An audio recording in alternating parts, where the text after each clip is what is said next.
to Paul Moulton from Isle of Man Television. Paul, good afternoon. Faster Mai.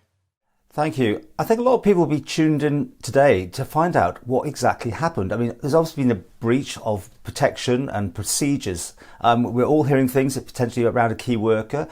I mean, obviously something's gone wrong. Has that been fixed? And are we in a safer place now that it won't happen again while we stay in this level of lockdown? Well, Paul, throughout the pandemic, when we've had individual cases, I'm unable to comment on them in great detail because it is the person's individual health records. I don't know if the health minister wants to come in to give as much information as he can without breaking any of the data protection rules. David. Yeah, thank you, Chief Minister. I'm not sure, Paul, why you're saying there's been a breach. As far as we're aware, there's no breach. It's two people who have presented, they've been tested, they've come back positive. Contact tracing so far has not turned up where that's come from. And I think we need to be very cautious, and I'm glad you've mentioned it, because it gives me a chance to get the message out. We need to be very careful about saying breaches. I've been contacted by someone very upset earlier on today about what was stuff going around social media, where I know there was lots of rumours yesterday about where did it come from, with various different professions, for instance, getting abuse on social media. And I don't think that's fair. Nobody wants to have this virus. Nobody goes out of their way to contract it.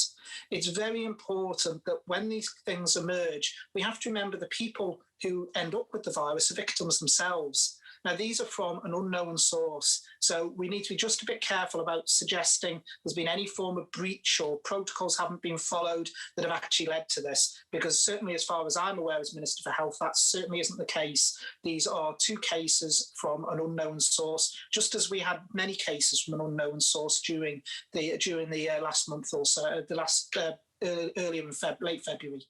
You could say, though, because there's been so many hairs running, putting a little bit of information out there would maybe take away the pressure from the people who are quite rightly upset that they're being blamed for this. What we've got to do, Paul, is ensure that we maintain people's personal confidentiality. We can't go out giving information that would identify the individuals. That's unfair on them as well. We have given out what information we can, which is there's two cases from unknown source, and I make it absolutely clear on the record here that as far as I'm aware as Minister, those two individuals have done absolutely nothing wrong. They are victims in this, in the fact they have contracted this dreadful virus.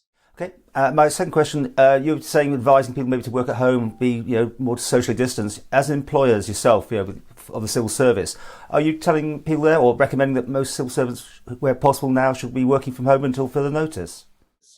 Well, I know the Chief Secretary will be communicating with all government employees on this topic and giving advice on this. So it's where possible. Obviously, we have to run a government, we have to provide services to people which are face-to-face, but where the Chief Secretary and his team feel it's necessary, where we can, then obviously we will be looking into that.